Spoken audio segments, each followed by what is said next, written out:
Good afternoon, everyone. So today I am going to talk about briefly about smart distribution topic. So I think this is the fourth session, sorry, fifth session. So this is about smart distribution.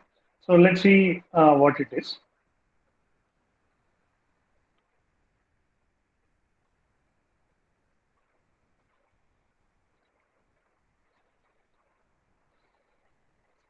So we'll begin by this topic called smart grid goal decomposition. So I went to this NIST smart grid interoperability panel website, and in that there is a very big diagram like this. So unfortunately, I'm sure you will not be able to read this diagram, but I thought I will give this diagram just to explain what is this mean. So the goal of the smart grid. Okay, so this top block which is here, it starts off by saying improvement of quality of life. So for improvement of quality of life, what are the things required? And then for achieving that, what are the things required? Like that, so on. The goal, the overall goal is improvement of quality of life, and that goal is decomposed into different smaller goals. Okay? So I'm sorry, this slide is not that clear, but if you search in online with this NIST Smart Grid Interoperability Panel, goal decomposition, definitely you will find a better image of this. Okay, so let's go down. And this part we already discussed, that is, what are the technology layers of smart grid? So now, slightly earlier in lectures, we talked about the operation technology, communication technology, and information technology. So I mean, we talked about like physical layer, communication layer, and information technology layer. So these are the things. So now, if you just briefly read this, in operational technology, we have technologies for generation, transmission, and distribution of electrical energy, along with associated monitoring and analysis systems. So these are basically the electrical hardware technologies. That means the generators, the transformer is a transmission technology, transmission lines, and distribution of energy and so on. So this is that. Coming to communication technologies, as the name mentions, technologies for collecting and transporting the real-time measurements and status of components of the grid. So what is the real-time power? What is the real-time voltage? These all real-time parameters it will transmit. And finally, at the top, technologies for processing the information, integration, visualization, and analytics. So these are the three different technologies. And in smart grid parlance, it is called OT, IT, and CT. So, given a technology, is it an operational technology, is it a communication technology, or is it an IT? So, having gone this definition, now coming to OT, some of the applications under operational technologies. Okay, so basically, the purpose of today's session is to just introduce you to some of the terminology that is used in the smart grid system, specifically at the distribution level. Okay? So what do we see here? So first is some of the applications under operational technologies include. First is called SCADA. So SCADA means supervisory control and data acquisition system for real-time data acquisition. So in real time, you are able to measure and collect the information about the grid. Next system is DMS, which is called Distribution Management System for managing and control of distribution network. So the entire model of the distribution network is modeled in that particular software. By the way, all these things are essentially softwares. And then what kind of control operations and what kind of distribution operations that can be done through this DMS software. Next, we have EMS, that is Energy Management System, for managing the control of transmission level. So basically, these two works are same. DMS and EMS both have the same work, but EMS does it at the transmission level, whereas DMS does it at the distribution level. And if you have heard about a load flow program, optimal power flow program, contingency analysis, fault analysis, all these things form the part of the EMS and DMS systems. Next one, as you know, GIS, Geographical Information System, for mapping and geospatial information.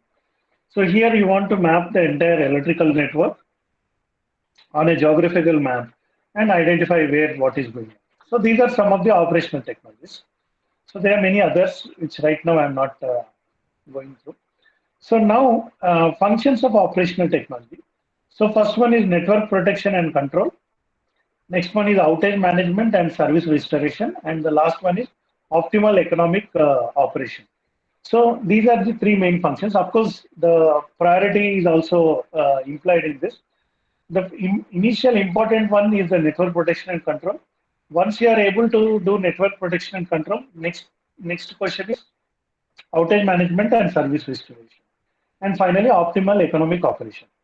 So what comes under network protection? So let us say you have a big distribution network and there is some kind of a fault occurred in one part of the network, so that that same fault should not spread to the other parts of the network. So this network protection and control system will detect the fault and isolate the faulted part of the network. So that whole thing comes under this network protection and control. Whereas outage management and service restoration is after the fault has occurred, some part of this system is outage. So where is the outage occurred and how to restore the service.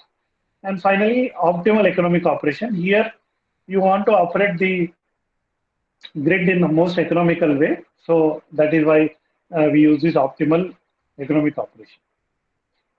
Now, in the next slide, we can see grid operations technology roadmap. So this is again very interesting diagram. So this is from Accenture Analysis, one report. And the link to that report is also available here. So you can get this link. So what this diagram talks about, look at the x-axis. X-axis is initial automation. After that, smart meters. After that, advanced DMS. And then finally, distributed intelligence.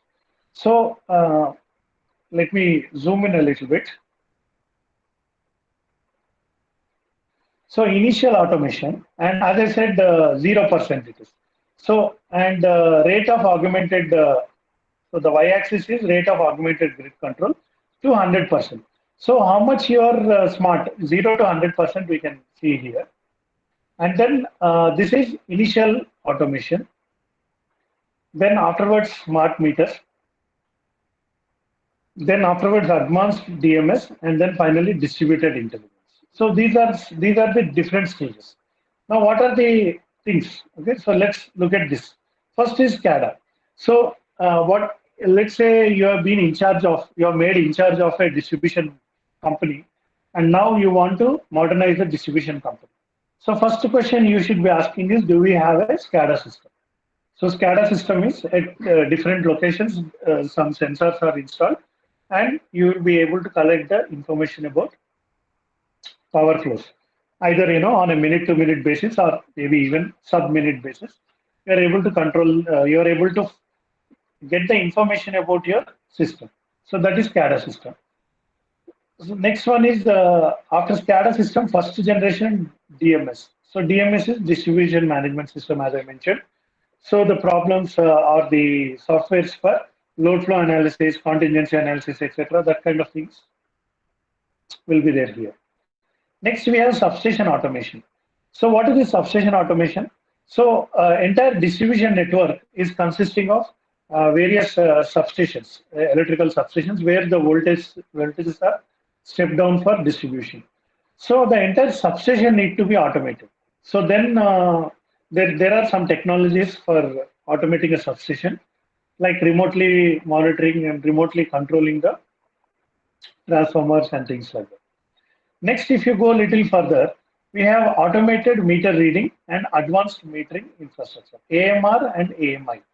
So the moment you have AMR, AMI, suddenly you have kind of little bit increased in your intelligence. So what is automated meter reading? Instead of manual meter reading, now you are reading the meters of your customers in an automated way. And advanced metering infrastructure may be more advanced than AMR. See, whereas in AMR, you're having a automated reading, maybe once every day or once every week or month. Whereas advanced metering infrastructure will have more real-time information on maybe every 5 minutes or so. Once you achieve this AMI, next is feeder automation. So what is feeder automation? the distribution network structure is kind of like a radial distribution structure. It's like a branches and like a branches of a tree. So each branch is called a feeder. Now your automation is not only limited to substation. Outside the substation also, even on the feeder level, you can do some automation. Then you become a little bit more smarter. Then the entire distribution management system, the full-fledged distribution management system that can be installed. Then after that, the next level will be advanced distribution management system, the so-called ADMS. So what is ADMS and DMS? DMS is distribution management system, whereas ADMS will have, obviously, as the name suggests, certain advanced applications. Maybe you have integrated markets, like somebody wants to sell solar power or somebody wants to buy some power. So you are buying and selling of power, some market integration. So such kind of things, maybe some advanced analytics and all you are using. So that is about that. Now integrated IT and OT. So so far we are discussing only OT technologies. Now if you integrate OT technology with IT technology. So for example, what is the example of IT technology? For example, asset management or workforce management. So such kind of technologies, if you integrate with the distribution operations, then little bit more smartness is achieved. Then we have applied distributed intelligence, central management distributed control, and finally third generation DMS. This third generation DMS itself is a concept which is still not under fully developed. So eventually whatever new things are they will be coming in the third generation DMS. So overall this is the different technology roadmaps by one of the reports by Accenture. So different distribution companies are going in this particular direction. So by the way, in my previous lecture, I mentioned if you take country like India, there are about 100 distribution companies. So a lot of distribution companies, some of them may be in the first generation DMS, some of them may have substation automation, some of them may have AMR, AMI, and so on.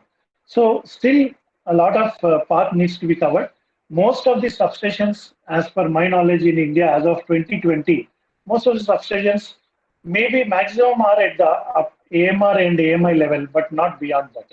So still a lot of scope is there for improvement of the smart grid. So most of the customers are still yet to receive the smart meters. So a lot of change is expected in the future. So at this stage, I will just briefly pause. So any questions anybody has as of now? Are you able to follow today's session?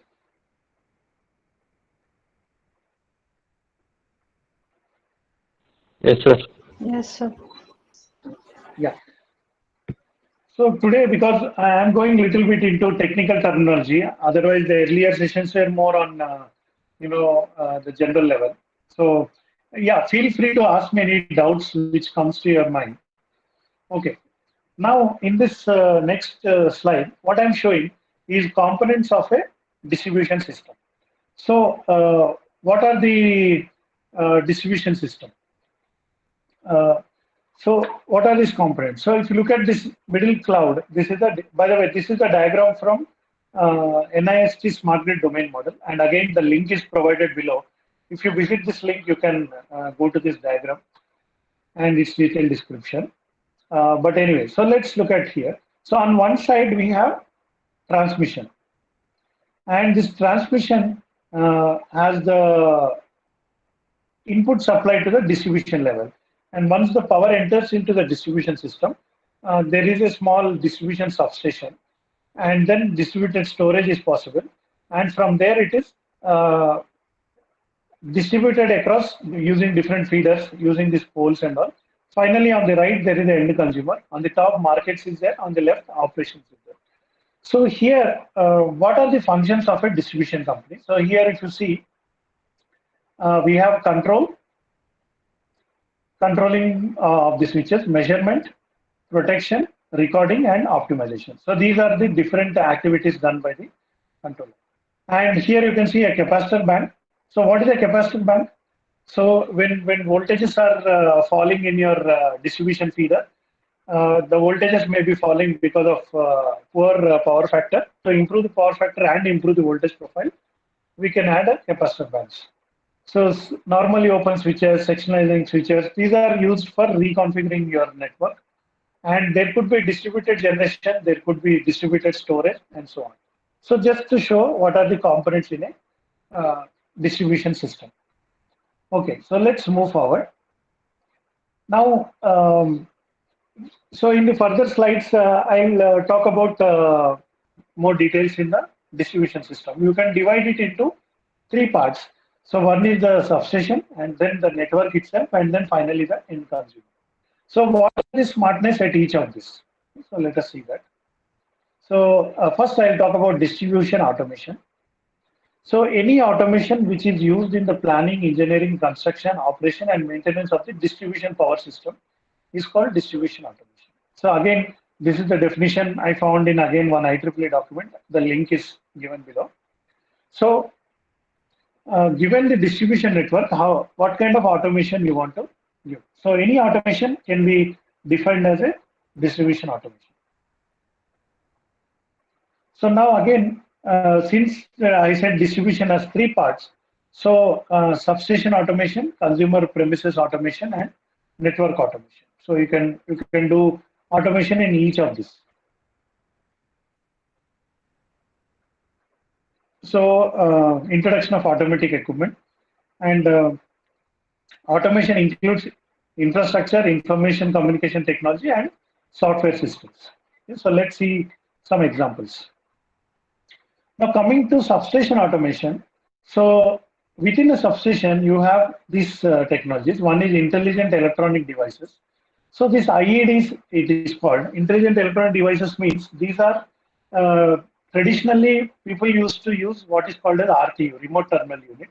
Those RTUs are now being replaced by intelligent electronic devices in a smart substation.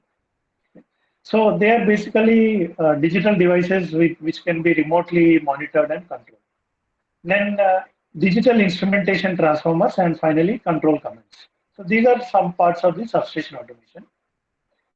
Now coming to consumer premises. So again, in each consumer premises you can have smart meters, smart appliances. So you know what is smart meters, and smart appliances means the appliances which can respond to user commands. For example, smart washing machine or smart fridge or things like that. Concept of demand response, that means depending on the grid requirement, the demands are responding. Then we have concept of electric vehicles, and finally distributed energy resources. So these are all different concepts we are having. And we have network automation.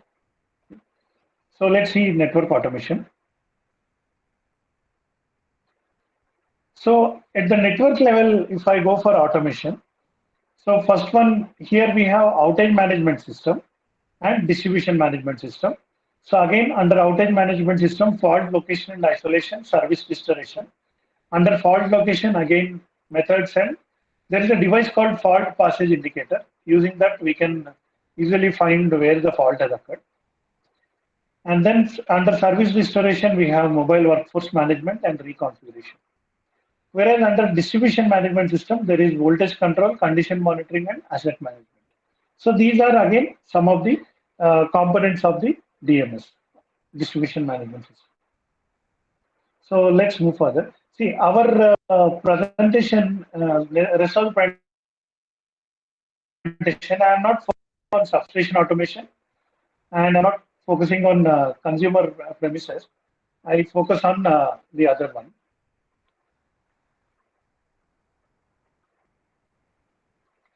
Okay, so let's move forward.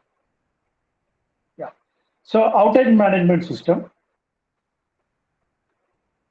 So an outage management system is a network management software application that models network topology for safe, efficient field operations related to outage restoration. And OMS tightly integrate with call centers to provide timely, accurate, customer-specific outage information, as well as supervisory control and data acquisition systems for real-time confirm switching and breaker operations. So this outage management system track, group, and display outages to safely and efficiently manage service restoration activities. So this is about this outage management system. So again, little bit more features of it. So we had done some initial, there are a lot of research papers available on outage management system. So what kind of features that a good outage management should have? So let me now zoom.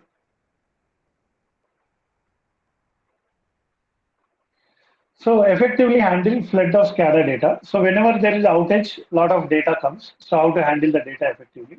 So these are the features of a good outage management system. Next one we have is minimize the network outages. Next one is calculation of outage statistics. So whenever there is outage occurred, you should, as a distribution company, you should know how many customers have been affected and how much time duration that these outages occurred and so on. So all these calculations should happen. And there are some performance indices, calculation of performance indices. That is, there is something called SAIFI and SAIDI, system average interruption duration and system average interruption frequency index. So these indices need to be calculated. And then automatic creation and clearing of tickets. So whenever there is a fault, automatically fault reports and all should be created. And outages are to be ranked and sorted into unique categories. So sometimes simultaneously multiple outages happen. So for example, if there is any major natural disaster like heavy rains or flooding, at a time multiple outages will happen. So in that case, we need to have a ranking of outages. Now, in some cases, prediction of outage is also possible. So based on calls, database, and fault location devices, so you can predict the outage also before it can happen. And this can be a research problem. Next, switching plans for restoration. Now, once the outage occurs, you need to go for restoration. You need to restore the network. So for restoring the network, what kind of switching plans are needed? So there are manual switching and automatic switching. So how to do that? So first one is manual switching.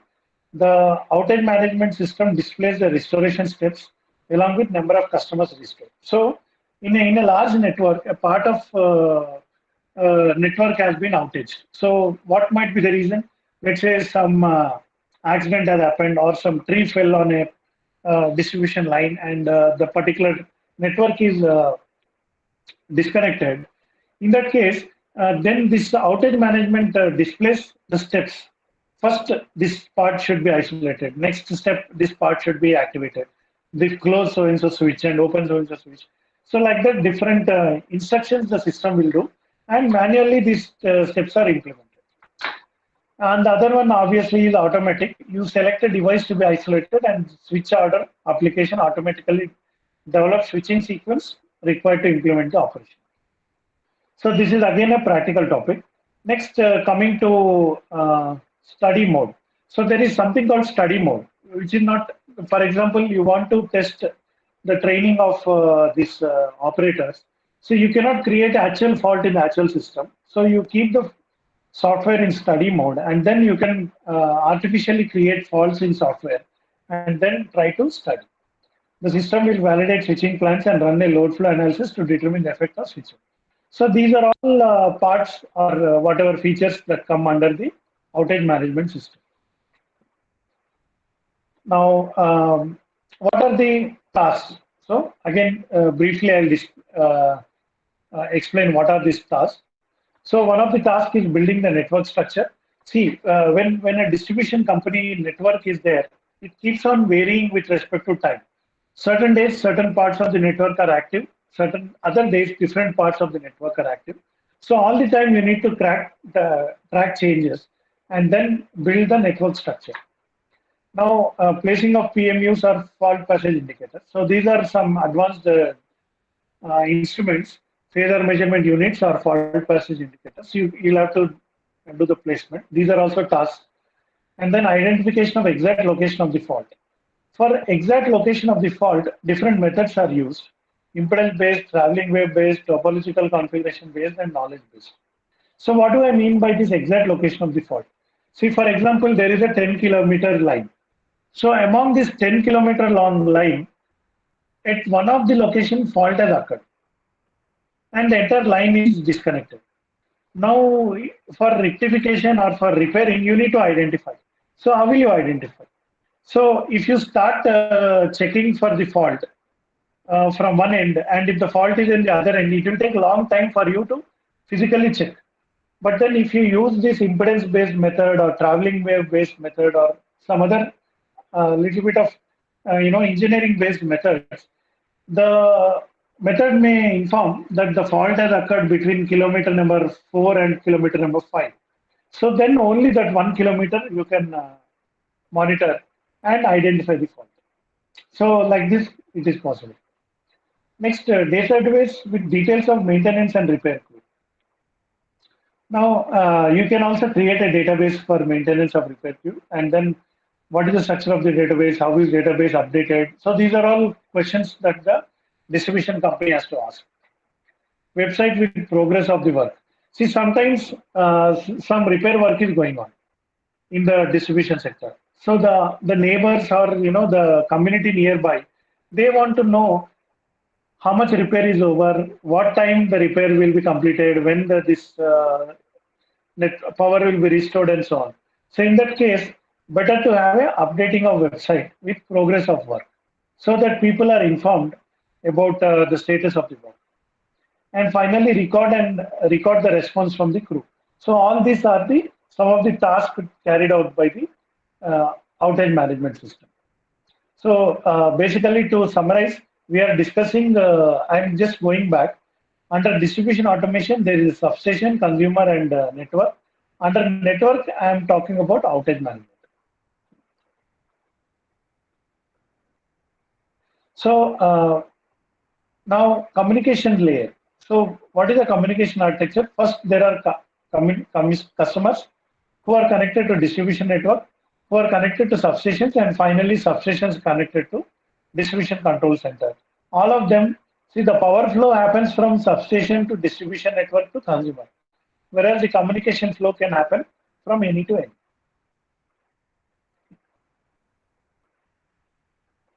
So I was talking about different modules.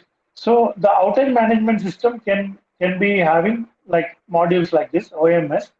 Now self-healing algorithm, that is SHA, and so these are all different. WMS is workforce management system. GIS is geographical information system. CIS is customer information system, and so on. All of these are integrated through one communication bus. See, sometimes outage management system require information from GIS, and sometimes workforce management system require information from GIS and outage management. So like that, there may be some message exchange between all these applications. So there we need a communication bus. Okay, so now we'll talk about this device called fault passage indicator. But before we go to this device, fault passage indicator, I'll just pause for a minute. So, so far, any questions anybody is having on this up till here, what I discussed?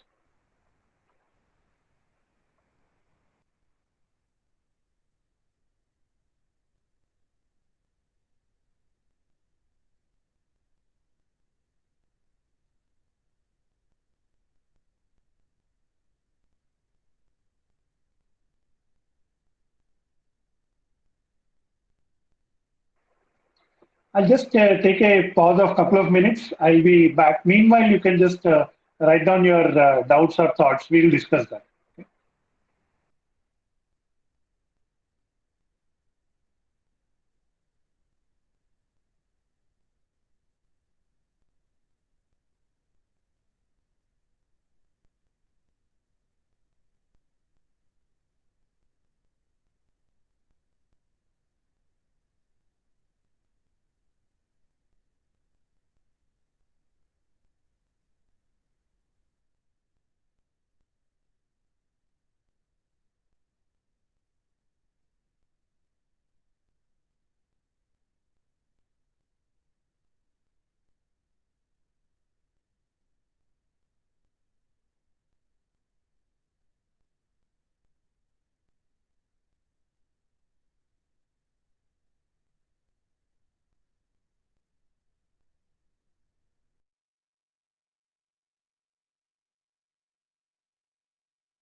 Yeah, sorry, I had one urgent call, so I had to take that. It was from our director.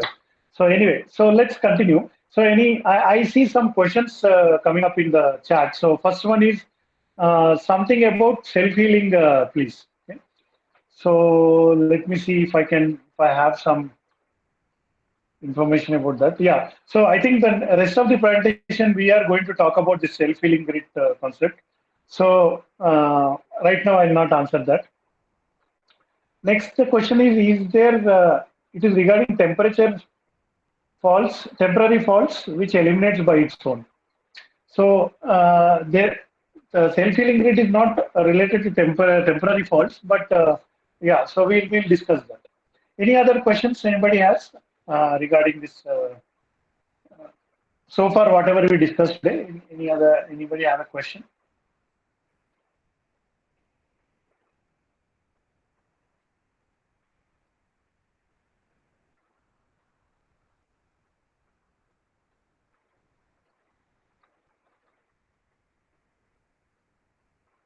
Okay. So if not, I'll let me continue. So this is fault passage indicator. So I would like to briefly talk about this device moving forward. You can see the picture of this device. So this line is the transmission line or the distribution line. And on top of this line, a small device is mounted. And here you can see a red light is glowing, and whereas here it is dark, so it is not glowing. So what is this fault passage indicator means? Sometimes that there will be temporary faults. So for example, this line, there is a fault with the ground. So when there is a fault occurring on this line, huge current will flow, and the fault may be cleared also. So it may be a temporary fault, and the fault is cleared. Now, after the fault is cleared, the current will be normal or zero on this line.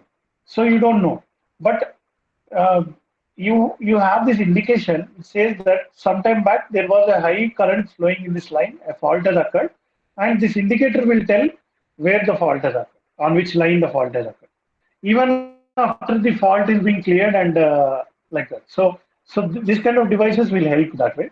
So to further explain this, I have some examples. So down here you can see a YouTube video link. So that will explain this fault passage indicator using a video. But let me explain it myself also on using this diagram. So here you can see a small distribution network is shown on the screen, where this is 11 kV bus bar, and there is a 11 kV line going horizontally like this. Similarly, there is another 11 kV line going horizontally down here. And then at different points, the power has been split into different radial networks. Now, wherever this symbol is there, that symbol represents a that symbol represents a fault passage indicator. So now here this S16, this is a fault passage indicator which is normally open. Now, what is the meaning of normally open? Under normal condition, this switch will be open. So this path will be separate and this path will be separate. Now imagine that there is a fault which occurred at the F13. So F13 fault location, then all the fault passage indicators, see the fault current will come from this bus bar and flow like this. So all the fault passage indicators F11, F12 and F13 will be showing red color light. Whereas this other fault passage indicator will not show because fault current will not go in this direction. Also the fault current will not go in the other direction because here is a fault. And then the circuit breaker C11 will be switched open. When the circuit breaker C11 is open, then this entire part of the network will stop getting the power. So including this part also. So now if I have to restore the power, if I close this S16, then at least this part of the grid which is proper, they can receive power from the other feeder. So like this, given a large distribution network, there will be multiple ways of connecting the network by avoiding the fault. You can restore the power in a quick way. And of course, this fault has to be finally repaired. And after repair is over, then we can again restore this circuit breaker. Then the entire it goes to the normal. Now, for identifying this fault location, if I don't have this passage indicators, it is very time consuming. So from here, the fault may go left side or straight, you don't know. So as more junctions are there, as more branches are there, identifying fault location by the crew will be difficult. So with this fault passage indicator, it will be easy. Okay. So again, there is a online reference, so you can search in that. You will find the information. Now, this is again a diagram which helps to understand what the concept of service restoration. When there is an outage in the service, how are you restoring the service? Okay. So down, that is without fault location and isolation, fault location indication and service restoration. So that is without that particular system, whereas with that particular system is the above part. Okay. So let's look at the down part, below part. So at this point, fault has occurred.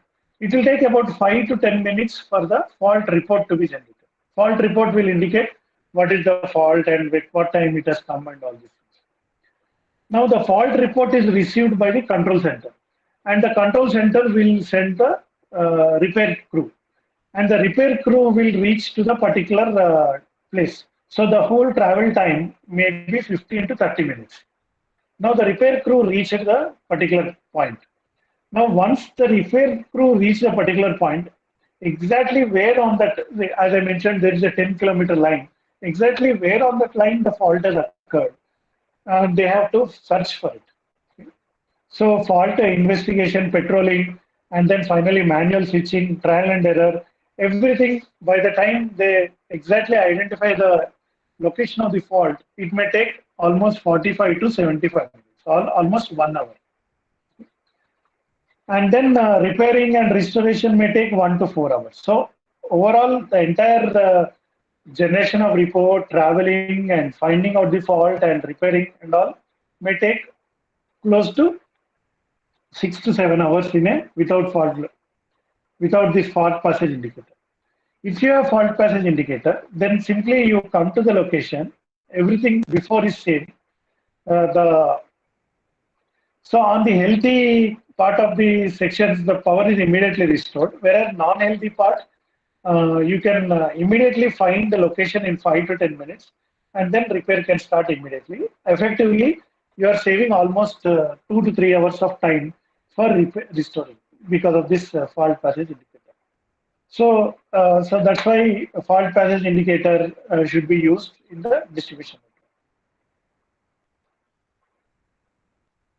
Okay, so any questions up till here before we go into self-healing mode? Any questions so far?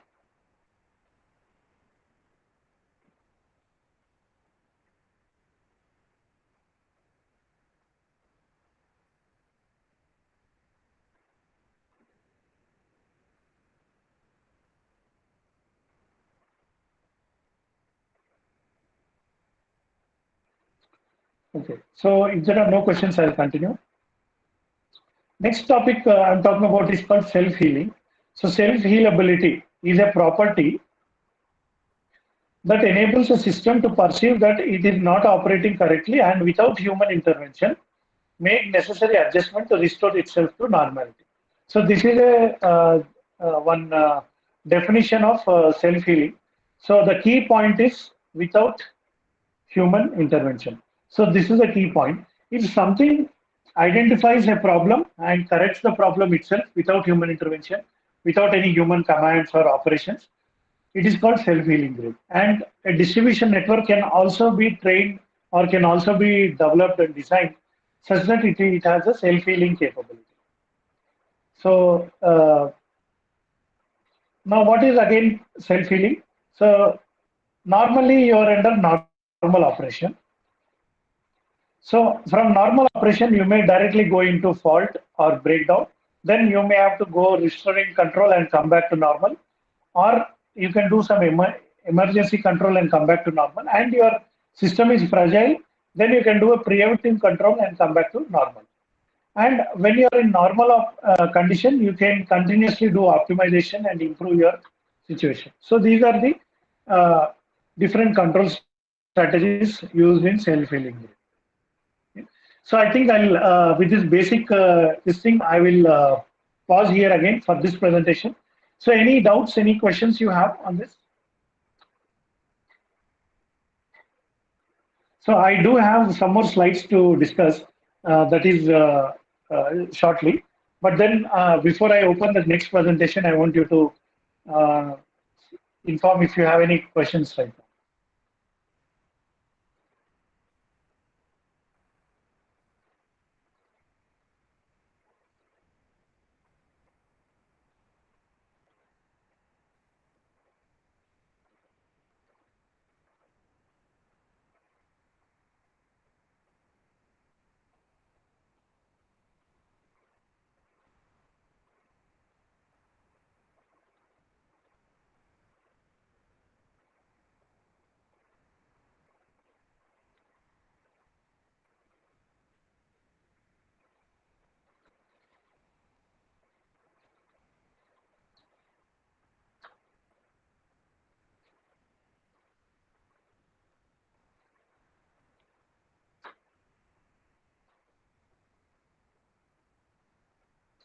Okay, the question is which type of fault can be self-heal?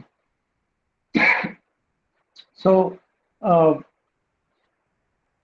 so again, if I go back, so sometimes if you have a network like this, so sometimes if there is a temporary fault, then the temporary fault, and if the circuit breaker is open and then you are rerouting power through some other feeder, after some time when you detect that the fault is temporary, then it can itself connect back to the normal situation. So this is one kind of example. So again, there are different types of examples for self-healing grid. So these are again, these, as I said, this is all at the IT level. So you collect the information from the physical situation where the fault has occurred, and then taking some closed loop decisions, you can implement this particular self-healing grid.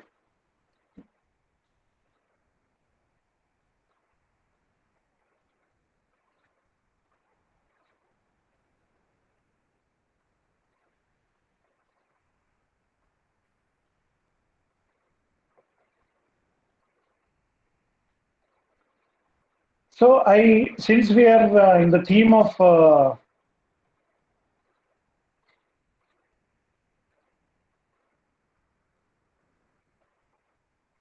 since we are in the theme of distribution automation, so I would like to show one more presentation, which covers some points that is there. So I'll just change to that slide.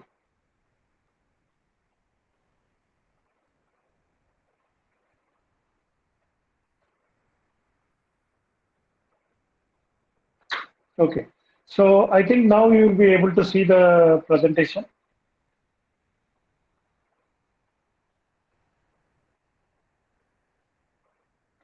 So again, the topic is called social networking for smart utilities. So since we are anyway talking about smart utilities, distribution system and so on, so I'll just briefly talk about how some of the distribution companies are using social networking capabilities for connecting with the consumers. So this will be a little bit easy to follow. So kindly bear with me. So ways to use social media for utility, and then briefly about green button also I will tell you. So as you know, social media is everywhere. Okay? So it is everywhere in all these areas. Okay? So what I've displayed on screen, I don't want to go into the details of all these things, but it is everywhere. So one example I can explain. So this is a newspaper article. So bread is ready. So a lot of times in a bakery, so here a bakery installs Twitter on kitchen to alert the customers. So the it is an example where a bakery is making uh, nice bread, and when the bread is ready, immediately they press this button. So on this right, you can see this thing, and if you simply press the button, a tweet will be sent out to the online, and then people all who are following this particular bakery, they will get a immediate notification that the bread is ready. Immediately, the all the offices around that particular bakery shop, the people can come and have the nice bread. So this is one way in which a bakery shop is using Twitter to connect to the consumers. So if a simple bakery shop can connect to consumers using Twitter, using social media, why not a electrical distribution company connect to the consumers? So that is the idea. So what is the, for smart utilities, what is the social media role? So customer engagement. Customer has presence on social networking platforms, so connect with each other and with the business. Improve your current relationship. Forward-thinking utilities have made progress in taking advantage of social media, and integration of social media into customer call center and customer relationship management is also a very good practice. So social media for smart utilities. The first one, usually the electrical utilities don't go to social media because there is a fear of negative comments. So whenever there is a power outage, then suddenly people start sending negative comments about the distribution company. And even after the power comes back, the comments remain. So therefore, little bit they are cautious. But then the some way utility smart utilities can leverage the social media is that utilities can do customer outreach, and utilities can understand the customer issues, and utilities can develop a branding. Similarly, this social media can be used for internal purpose also. Outage management, crisis handling, and customer behavior. So I'll show you some examples. So ways to use social media. So one is customer to utility two-way communication, improving operations, social analytics, and nudging the customers to change their behavior. So sometimes using this uh, social media also, you can encourage customers to switch off the lights when they are not using and things like that. So a distribution company should start with this kind of a approach. So first is they think beyond the meter. So every time smart means just only meters they are thinking about. So you have to think beyond the meter and tap the social media analytics and transform the customer engagement and integrate social media with customer relationship management. So a lot of people have given a thought about how to integrate social media platforms into the customer relation management of the smart distribution utilities. So now from here, just to see, so far I've been talking about theoretically. I'll give you some examples. Okay? So here you can see the SCE, South Carolina Edison. So this is a distribution company in United States of America, and they are giving some tips to the consumers. So always assume a downed power line is energized. Stay away and call 911.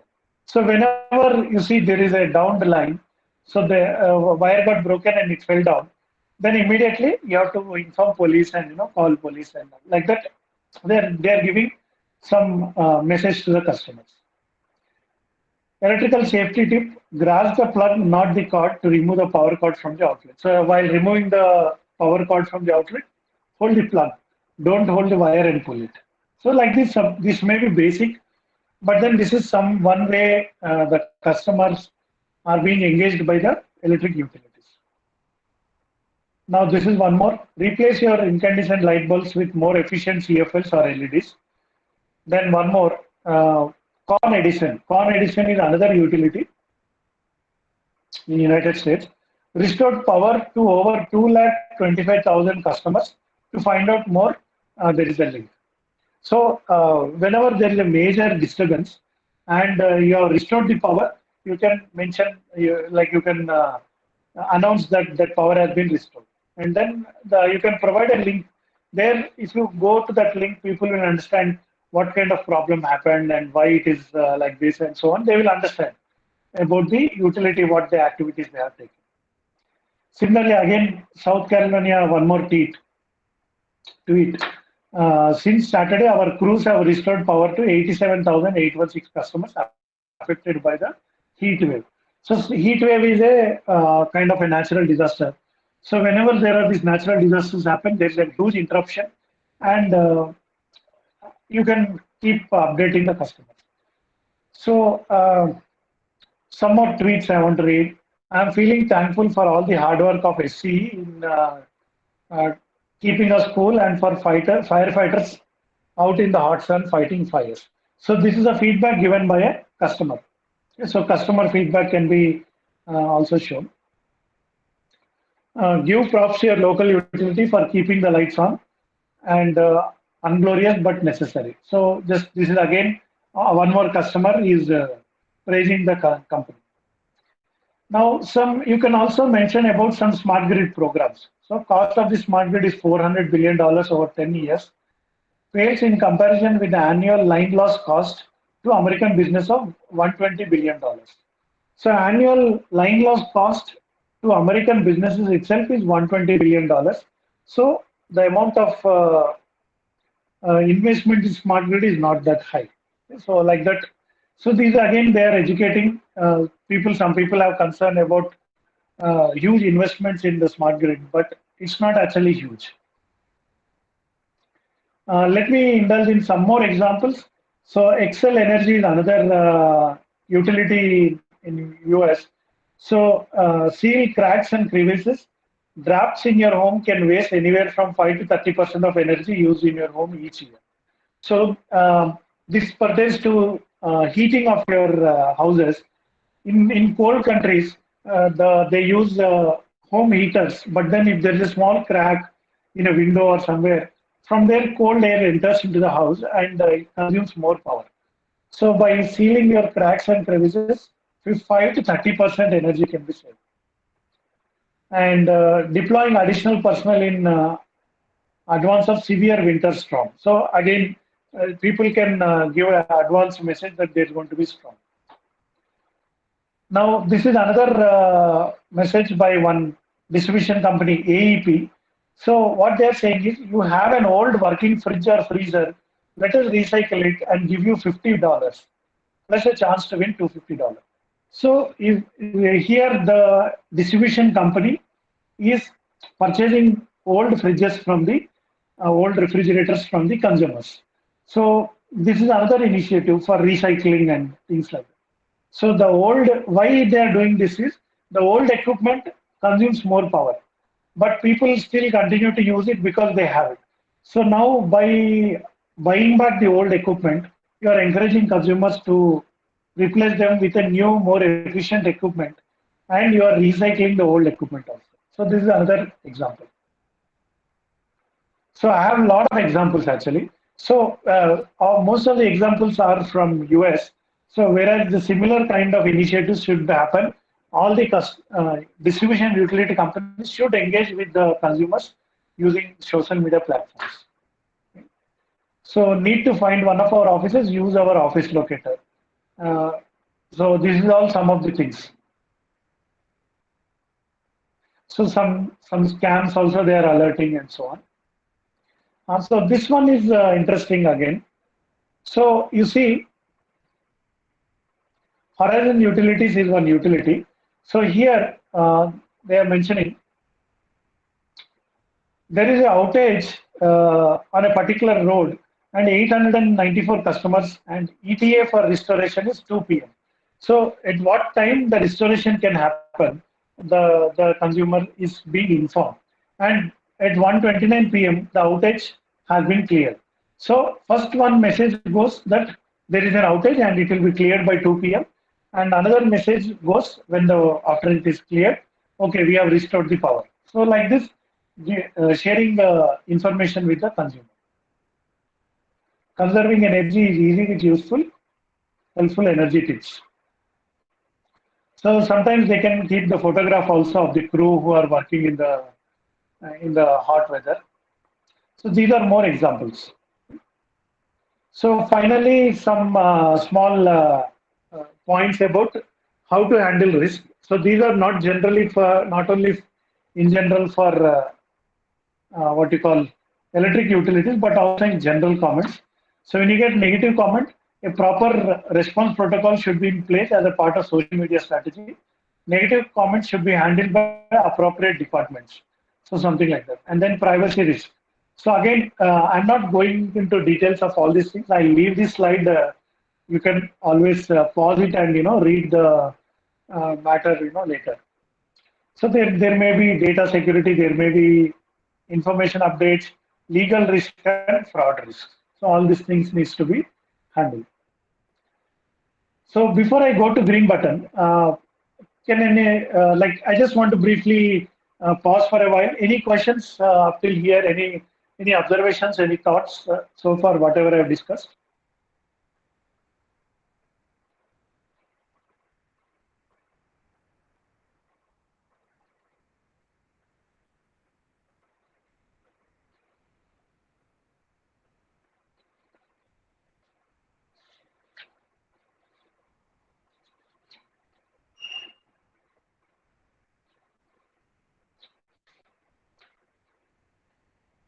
Okay, so again, there appears to be no question. So I'll just move forward and talk about this concept called green button. So green button is again interesting, and it is one of the initiative which should happen all over the world. Green button again initiative started in US. So what is this green button? Green button is literally it's a button on a website, and that website of the utility shows this green button. User can click on that button, and after logging in and password, the user can download the power consumption data. And green button has a standard format for power consumption data representation, so that any user can download the data in that green button format. So I'll just briefly discuss about that. What is green button? So here immediately I've given the link.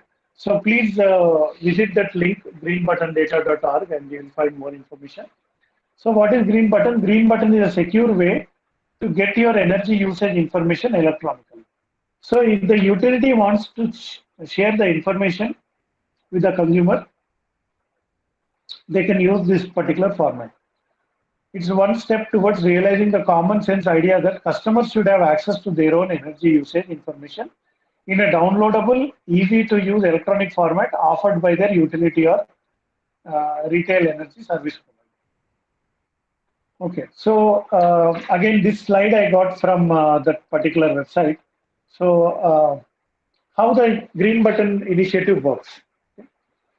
So again, let me zoom in and explain step by step.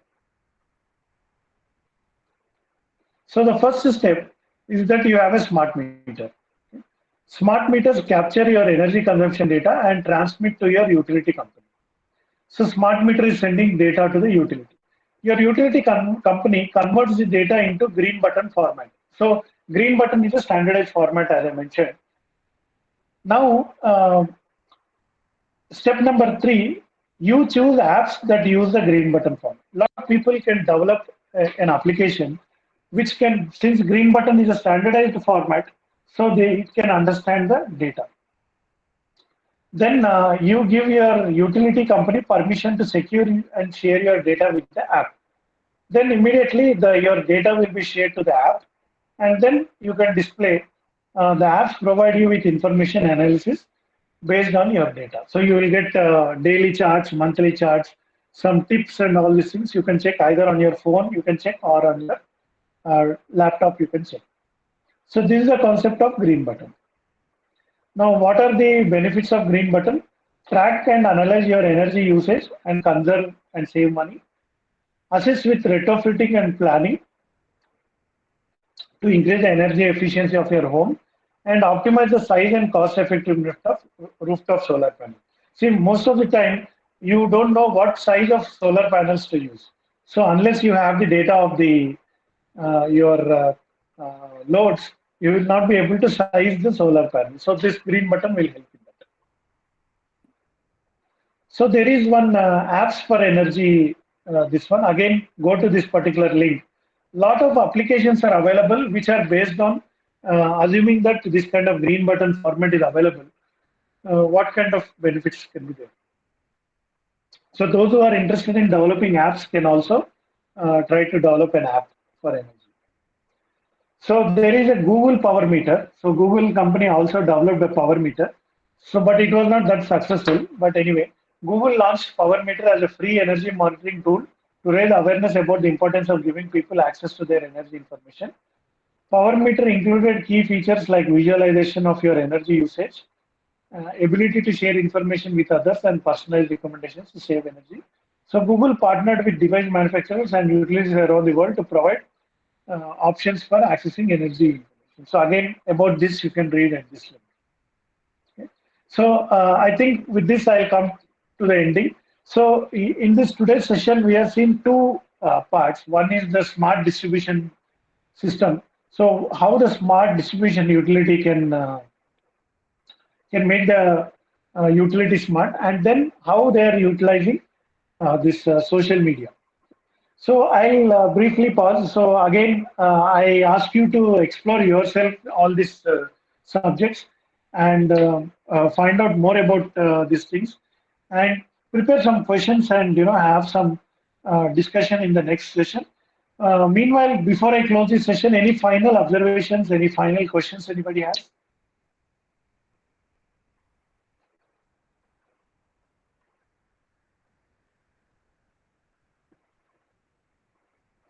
Okay, so there is a question, will the slides be shared? And the answer is yes, I will share the link to the slides. So normally what I do is I keep the this video on YouTube, and in the YouTube description, I give the link to the slides. So you can access the slides from there. So any other questions? Sir, Vipul.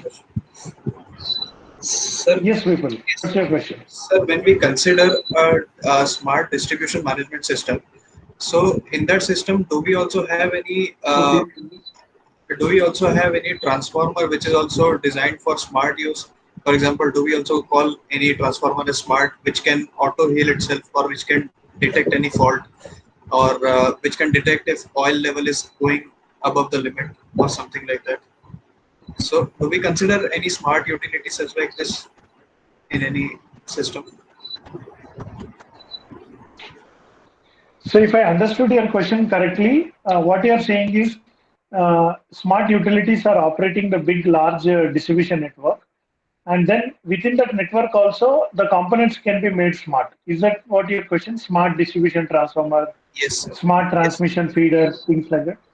Yeah. So again, as I said, smartness can come at any level. So if you make one distribution transformer smart, then again it will become like that. In fact, in the last session, in one of the video, we were looking at one of the distribution utility in India. So like that, you can search any distribution utility website. So they will generally tell what kind of smart initiatives they are doing and things like that. So to answer to your question, you search some of the smart utility websites, either in India or abroad, and then the website themselves will explain some case studies, some new technologies that they are using. Yeah. Okay.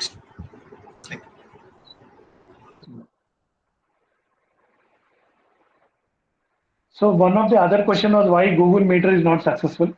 Again, I'm not very sure about this reason why it is not successful, but again, maybe you can find out.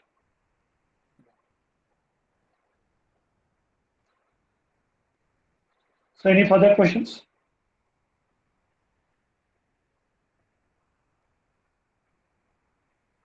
Okay, so if there are no further questions, I'll end the session here, and we'll meet for the next session on next Tuesday. Thank you. On this Friday, sorry. Thank you. Thank you, sir.